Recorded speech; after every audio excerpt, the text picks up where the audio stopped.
Cessons de nous mentir. Si vous êtes ici, c'est que vous sentez encore cette ombre froide dans votre dos, ce frisson alors que vous êtes pourtant seul dans une pièce fermée à clé. Vous avez rompu, bloqué, changé de routine, tenté de ramasser les débris de votre vie avec une dignité fragile, et pourtant, quelque chose ne colle pas. Le silence n'est pas calme, il est lourd, chargé d'une électricité statique que vous ne parvenez pas à dissiper. Vous sentez cette présence invisible, cette fréquence parasite qui vous lie encore à votre bourreau par des fils d'acier invisibles mais tranchants. Vous vous réveillez à 3 heures du matin, le cœur battant, avec cette question qui tourne en boucle comme un disque rayé. Est-ce qu'il pense encore à moi ? Est-ce qu'il m'observe ? La réponse est du oui, un oui massif, clinique et terrifiant.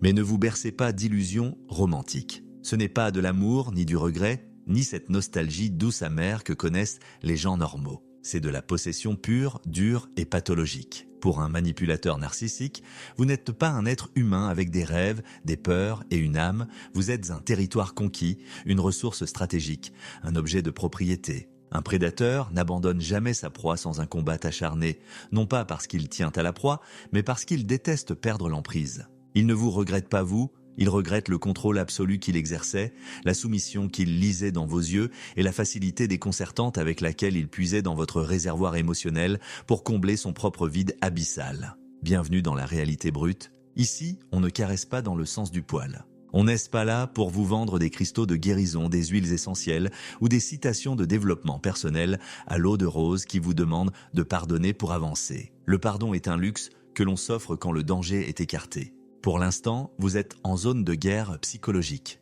On dissèque la bête. Aujourd'hui, nous analysons en profondeur les signaux cliniques qui prouvent qu'un narcissique est toujours obsédé par vous. C'est structurel, c'est le fonctionnement mécanique d'une machine défectueuse qui refuse de s'éteindre. Préparez-vous à briser vos derniers espoirs de closure normale pour enfin brûler le pont qui vous relie à ce passé toxique. Le premier signe, la persistance chirurgicale des contacts directs et le hoovering technologique. Pour un narcissique, un blocage n'est pas une fin, c'est un défi technique, un puzzle à résoudre. S'il est obsédé, il utilisera une panoplie d'outils dignes d'une agence de renseignement. Il ne s'agit pas de vous dire qu'il vous aime, mais de vérifier si la porte est vraiment verrouillée. Imaginez, vous l'avez bloqué sur WhatsApp, Facebook et Instagram.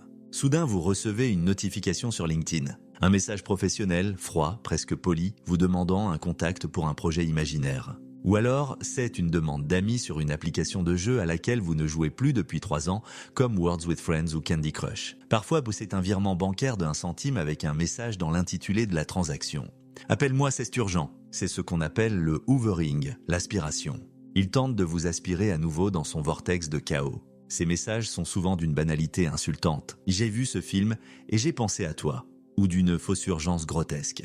J'ai retrouvé une de tes vieilles chaussettes, je fais quoi ? Ne vous y trompez pas, il se moque de la chaussette. Il teste votre réactivité. Parfois, il simule une erreur de destinataire. Un message destiné à une autre femme, « À ce soir, mon cœur, j'ai hâte de te voir », envoyé par accident sur votre numéro. Le but ? Déclencher une réaction de jalousie, de colère, ou simplement une vérification de votre part. Si vous répondez même pour hurler, même pour lui dire de vous laisser tranquille, il a gagné. Il a vérifié que vous êtes encore branché sur sa fréquence, que vous recevez ses signaux et qu'ils ont un impact sur votre système nerveux.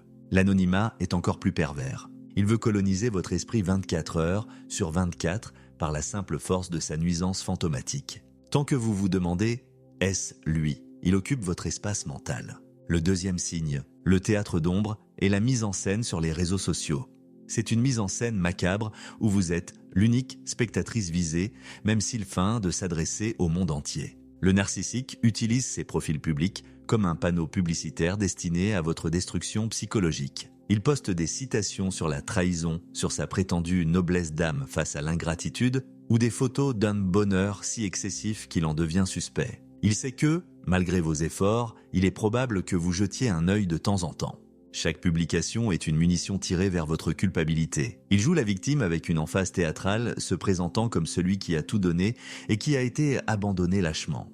Puis vient la phase de la nouvelle source. Il affiche une nouvelle conquête, souvent une personne qui vous ressemble étrangement ou au contraire, votre opposé total pour vous dévaloriser. Ces photos ne sont pas des preuves d'amour pour l'autre, ce sont des messages de guerre pour vous.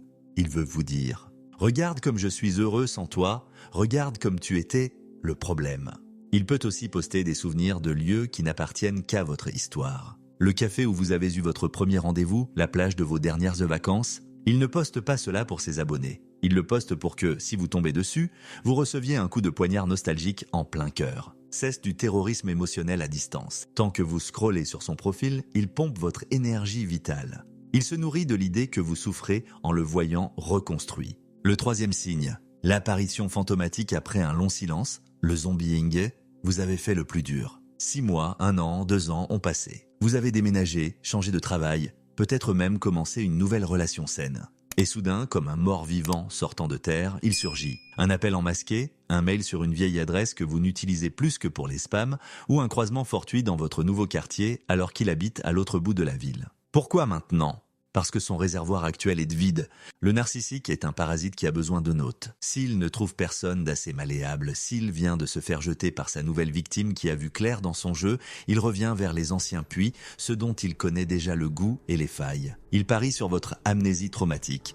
Il espère que le temps a lissé vos souvenirs, que vous avez oublié les cris, les humiliations et les mensonges pour ne vous souvenir que du love bombing initial, cette période dorée où il vous faisait croire que vous étiez sa reine. Il peut simuler une urgence médicale grave. Je suis à l'hôpital, les médecins ne savent de pas ce que j'ai, un décès inventé dans sa famille ou une crise suicidaire imminente.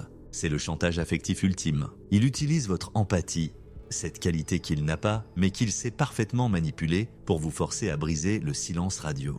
Ne vous y trompez pas. Il n'a pas fait d'introspection. Il n'est pas allé en thérapie pour changer. Il a juste faim de votre attention. Pour lui, vous êtes comme un vieux livre qu'il peut rouvrir à la page qu'il souhaite, simplement pour vérifier que l'encre n'a pas encore séché. Le quatrième signe, la campagne de dénigrement et la smear campaign. Un narcissique obsédé est incapable de laisser votre nom reposer en paix. S'il ne peut plus vous posséder par l'amour, ou ce qu'il appelle ainsi, il vous possédera par la haine. Il lance alors une campagne de dénigrement d'une violence inouïe. Il contacte vos amis communs, votre famille, parfois même vos collègues. Avec un air de fausse inquiétude et de tristesse infinie, il distille son venin. « Je m'inquiète tellement pour elle, je pense qu'elle a de gros problèmes de santé mentale ou d'addiction. J'ai essayé de l'aider, mais elle est devenue instable. » En vous faisant passer pour folle, instable ou malhonnête, il se protège de toute accusation future. Si vous parlez des abus qu'il vous a fait subir, personne ne vous croira, car il a déjà préparé le terrain en vous faisant passer pour la personne toxique. On ne dénigre pas avec une telle ferveur quelqu'un dont on se fiche. La haine est l'autre face de son obsession. S'il était passé à autre chose, il vous ignorerait royalement. Mais là, il veut construire une prison sociale autour de vous pour vous isoler et vous forcer à revenir vers lui, le seul assez patient pour vous supporter malgré vos crises. C'est une stratégie de terre brûlée. Si vous n'êtes pas à lui, vous ne serez à personne, car votre réputation sera ruinée. Il veut que vous soyez seul, démuni et pointé du doigt, pour que sa porte soit la seule qui reste ouverte. Le cinquième signe. La guérilla psychologique et le harcèlement digital passif-agressif ceste l'usure par le détail, une goutte d'eau qui tombe sans fin sur votre crâne. Ce sont des commentaires haineux ou étranges laissés par des comptes anonymes sur vos publications professionnelles. Ce sont des signalements abusifs de vos comptes pour violation des règles afin de vous faire bannir des plateformes. Parfois, il s'inscrit à des newsletters en utilisant votre adresse mail, des sites de rencontres, des sites de sectes ou des services de pompes funèbres. Il veut créer un climat d'insécurité totale. Il veut que vous sachiez qu'il est là, tapi dans l'ombre du web, capable de frapper à tout moment. Votre éclat, votre réussite et votre liberté retrouvée sont une insulte personnelle à sa propre stagnation. Il ne supporte pas que vous puissiez fonctionner sans son guide.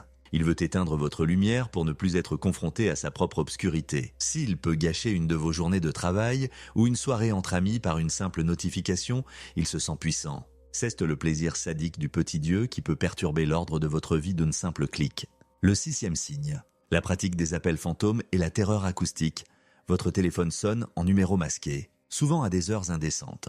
2 heures du matin ou juste avant un rendez-vous important ou pendant que vous êtes en famille le dimanche. Vous décrochez ? De l'autre côté, rien. Un silence pesant, une respiration retenue, parfois un bruit de fond familier, une musique qu'il aime, le bruit de son briquet, le moteur de sa voiture. Puis ça raccroche brutalement. C'est une tactique de harcèlement acoustique visant à vous maintenir en état d'hypervigilance.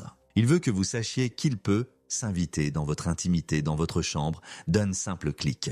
Il veut que vous regardiez votre téléphone avec angoisse à chaque fois qu'il vibre. C'est une intrusion psychique. S'il peut influencer votre rythme cardiaque et votre sommeil à distance, il se sent encore votre maître. Il n'a pas besoin de parler pour vous dominer. Son silence est une arme de destruction massive pour votre paix intérieure. Il veut que vous deveniez paranoïaque, que vous soupçonniez chaque appel inconnu, chaque bruit dans le couloir. Le 7e signe. Le stalking intense, physique et numérique. Ici, on franchit une ligne rouge. Le narcissique obsédé ne se contente plus de regarder vos photos. Il analyse chaque pixel. Il remarque que sur un selfie, on voit un reflet dans une vitre qui indique que vous êtes dans un certain restaurant. Il déduit vos nouveaux horaires, votre trajet pour aller à la salle de sport, le nom de votre nouveau coach. S'il passe devant chez vous par hasard à une heure où vous rentrez du travail, ou s'il se trouve dans le même supermarché à 20 km de chez lui, ce n'est pas une coïncidence. C'est une traque. Il ne supporte pas que vous ayez une sphère d'existence échappant à son contrôle. S'il découvre que vous voyez quelqu'un d'autre, sa rage peut devenir destructrice. Il peut aller jusqu'à pirater vos comptes mail pour lire vos correspondances privées ou vos caméras de surveillance si vous en avez. Si votre intuition vous dit que vous êtes observé, faites-vous confiance. Votre corps sait avant votre cerveau. Documentez chaque coïncidence, notez les plaques d'immatriculation, car ce comportement est le prélude à une escalade physique. Le 8e signe. L'utilisation massive des singes volants, Flying Monkey, dans Le Magicien d'Ozès, la méchante sorcière envoie des singes ailés pour faire son sale boulot. Le narcissique fait de même. Il utilise des proches, des amis ou des membres de votre propre famille qu'il a manipulés au préalable. Ces personnes viennent vous voir avec une bienveillance feinte, presque mielleuse. Tu sais, il a beaucoup changé, il est en pleine dépression, il pleure tout le temps. Tu ne devrais pas être aussi dur avec lui après tout ce que vous avez vécu. Ce sont des chevaux de Troie. Ils ne se rendent pas compte qu'ils sont les instruments d'un bourreau. En les écoutant, vous laissez entrer son venin dans votre sanctuaire. Ils rapportent ensuite la moindre de vos réactions au narcissique. Si vous avez l'air triste, il jubile. Si vous avez l'air heureuse, il enrage et change de tactique. Parfois, il vous envoie des photos de lui allant mal pour susciter votre pitié. Soyez d'une fermeté glaciale avec eux. Votre sécurité n'est pas une monnaie d'échange pour le confort social des autres. S'ils ne respectent pas votre refus de parler de lui, coupez les ponts avec eux aussi, car ils sont les extensions de son emprise. Le 9e signe. Le vandalisme symbolique et l'intimidation physique, c'est une escalade majeure vers la violence matérielle. Un pneu crevé sans raison apparente, une rayure profonde sur la carrosserie de votre voiture, un objet sentimental que vous aviez laissé chez lui et que vous retrouvez brisé devant votre porte, ou des fleurs déposées sur votre paillasson. Des fleurs que vous détestez pour bien montrer qu'il sait ce qui vous déplaît. Le message est clair et brutal. Je peux t'atteindre. Je peux entrer dans ton espace. Je peux détruire ce que tu aimes. C'est une démonstration de force brute pour laver l'affront de votre indifférence. Il veut que vous ayez peur, car la peur est un lien. C'est ici qu'il faut impérativement passer à la protection juridique et porter plainte. Ne lui trouvez pas d'excuses, il est juste en colère, il a trop bu, il souffre. Chaque acte de vandalisme ignoré est un feu vert que vous lui donnez pour une agression physique plus grave. Il teste vos limites. Jusqu'où peut-il aller avant que vous ne réagissiez ? Le 10e signe, le sabotage structurel et le harcèlement judiciaire, legal abuse, c'est la forme la plus sophistiquée et la plus épuisante de l'obsession. Il ne veut pas vous récupérer, il veut votre anéantissement total. Il peut contacter votre employeur anonymement pour porter des accusations calomnieuses afin de vous faire licencier. S'il y a des enfants, il utilisera les procédures de garde comme un instrument de torture médiévale. Il multiplie les recours abusifs, change d'avocat sans cesse pour faire traîner les procédures, refuse de signer des documents simples comme une radiation d'assurance ou un changement d'adresse. Il utilise le système judiciaire pour vous ruiner financièrement et vous maintenir lié à lui par des audiences interminables. C'est la politique de la terre brûlée. Pour lui, tant que vous êtes dans un tribunal face à lui, vous êtes encore ensemble d'une certaine manière. Le conflit est sa nourriture. Il préfère vous voir ruiné et en larmes devant un juge plutôt que libre et heureuse loin de lui. Il utilise la loi pour continuer le viol psychique qu'il a commencé dans l'intimité. Le 11e signe, la triangulation post-rupture et l'exhibition de la nouvelle proie. Même s'il ne vous parle pas directement, il s'assure que vous receviez des informations sur sa nouvelle vie incroyable. Il va choisir une nouvelle partenaire et l'exhiber devant vos yeux, ou s'arranger pour que vos amis communs vous racontent à quel point elle est parfaite. Il fait cela pour créer une compétition imaginaire dans votre esprit. Il veut que vous vous demandiez « Qu'est-ce qu'elle a que je n'ai pas ? Pourquoi est-il gentil avec elle alors qu'il était un monstre avec moi ?» La réponse est simple. Il n'est pas gentil, il est en phase de love bombing avec elle comme il l'a été avec vous. C'est ton cycle. Mais en vous poussant à comparer, il maintient son importance dans votre vie. Il veut que vous vous battiez pour lui, que vous essayiez de lui prouver que vous étiez la meilleure. C'est une manipulation de votre ego pour vous garder accroché à son approbation. Il utilise la nouvelle victime comme un outil de torture contre l'ancienne. Le 12e signe. L'imitation de votre nouvelle identité, c'est un signe subtil mais profondément dérangeant. Vous vous mettez au yoga, soudain il poste des photos de lui en train de méditer. Vous commencez une formation en design, il s'inscrit à un cours de dessin. Vous adoptez un certain style vestimentaire, il commence à porter les mêmes marques. C'est une forme de parasitisme identitaire. Comme il n'a pas de moi propre, il vole des morceaux du vôtre pour rester connecté à vous. C'est une manière de vous dire « Je suis toi, tu ne peux pas m'échapper, nous sommes les mêmes ». Cela crée une sensation de viol de votre espace personnel, même sans contact physique. Il veut coloniser vos passions, vos goûts et vos centres d'intérêt pour que, peu importe où vous alliez, vous retrouviez son empreinte.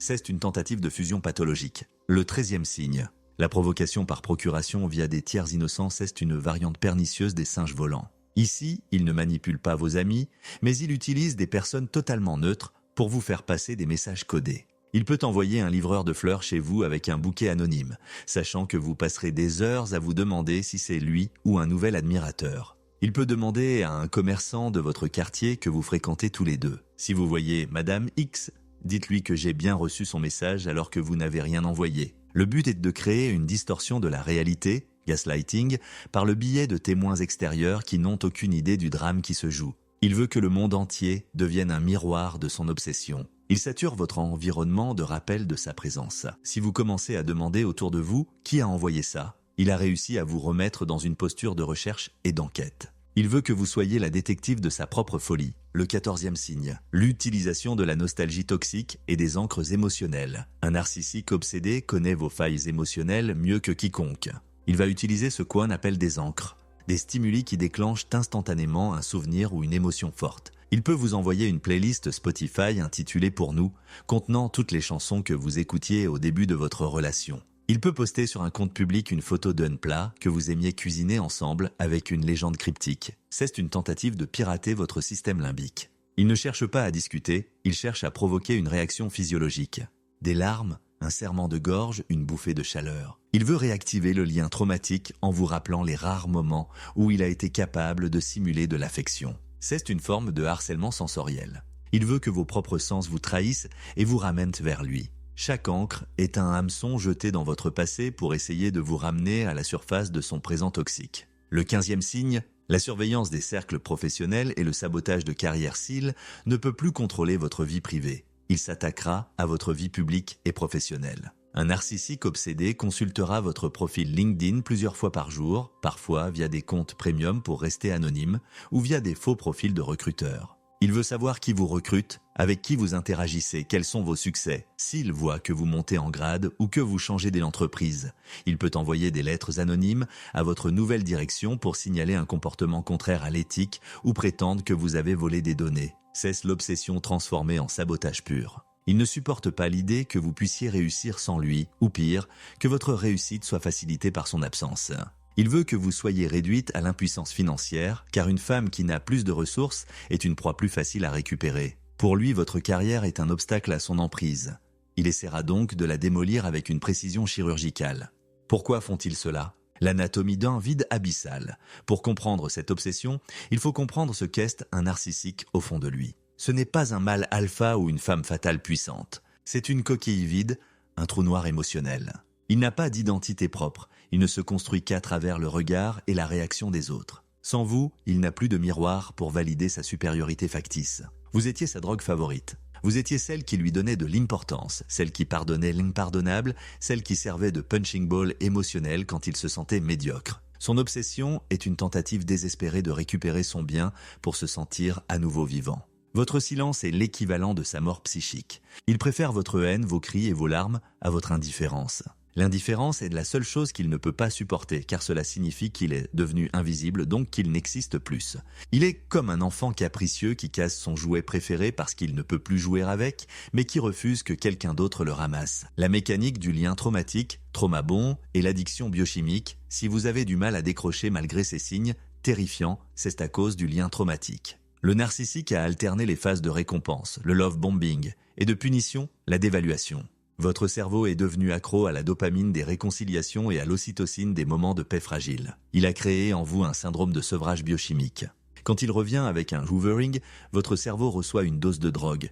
même si vous savez rationnellement qu'il est toxique. Le cortisol, l'hormone du stress, se fondre brièvement pour laisser place à un soulagement artificiel. C'est pour cela que l'obsession est bilatérale au début. Il est obsédé par le contrôle et vous êtes obsédé par la compréhension de son comportement. Pour guérir, vous devez traiter cette relation comme une addiction à l'héroïne. Vous ne pouvez pas prendre juste un petit verre de lui. Le moindre contact réactive tout le circuit de la dépendance et remet votre compteur de guérison à zéro. L'arme absolue. L'indifférence et le zéro émotionnel, l'arme fatale, n'est-ce pas la vengeance? La vengeance est encore une forme d'engagement émotionnel, une preuve qu'il a encore du pouvoir sur vos actions. L'arme absolue est l'indifférence. Le zéro émotionnel, pas la colère, pas la peur, juste le néant. Le narcissique ne peut pas survivre à votre oubli. Devenez un mur de pierre froid. Appliquez la technique du grey rock, le rocher gris, au maximum. Si vous devez lui parler pour les enfants ou les affaires de juridique, soyez aussi intéressante et réactive qu'un caillou gris au bord d'une route poussiéreuse. Pas d'émotion, pas de justification de vos choix, pas de détails sur votre vie privée, juste des réponses factuelles par oui, non ou je vais voir avec mon avocat. Ne lui donnez aucune nourriture, supply. S'il vous insulte, restez de marbre. S'il vous complimente, restez de marbre. S'il vous annonce qu'il va se marier, dites cesse noter, il finira par s'épuiser et chercher une autre proie, car un parasite ne reste pas sur un hôte qui ne lui donne plus une seule goutte de sang. Le chemin vers la souveraineté. Se reconstruire sur les ruines, vous n'êtes pas responsable de sa pathologie. Vous n'êtes pas sa guérisseuse, sa mère, sa psychiatre ou son sac de frappe. Vous êtes la gardienne de votre propre santé mentale et de votre avenir. Chaque minute passée à analyser ses messages, à essayer de comprendre pourquoi il fait ça, à vérifier ses réseaux sociaux, est une minute qu'il vous vole encore sur votre temps de vie. La meilleure revanche, la seule qui compte, est de construire une vie si riche, si dense et si lumineuse qu'il n'y a plus un millimètre carré de place pour son souvenir. Imaginez sa rage impuissante s'il apprenait que vous avez oublié jusqu'au son de sa voix, que vous avez jeté ses cadeaux sans même y penser et que son nom ne provoque plus aucune accélération de votre rythme cardiaque. Le narcissique ne guérira jamais. Attendre des excuses, une prise de conscience ou un éclair de lucidité, c'est attendre que le soleil se lève à l'ouest. C'est une perte de temps vitale. La peur que vous ressentez actuellement est un signal d'alarme de votre instinct pour vous inciter à vous protéger, pas une destination où vous devez rester. Coupez le dernier fil, même s'il est minuscule. Utilisez cette épreuve comme un catalyseur pour devenir la version la plus puissante de vous-même. Le fait qu'il soit si obsédé par vous prouve une chose. Vous possédez une lumière, une force et une empathie qu'il n'a jamais pu briser malgré ses efforts acharnés. Cette lumière est intacte, nourrissez-la. Devenez si souveraine que son ombre ne pourra même plus effleurer vos chevilles. Les 10 lois d'acier pour votre libération définitive. Pour sortir définitivement de ce cycle d'obsession et de harcèlement, vous devez devenir une forteresse imprenable. Voici vos nouveaux commandements. L'obinegludu, le silence radio intégral et radical. Ce n'est pas un jeu de fuis-moi je te suis ou une tactique pour le faire revenir. C'est une mesure de survie clinique. Bloquez tout. Téléphone, mail, réseaux sociaux, applications de messagerie. Changez de numéro si nécessaire.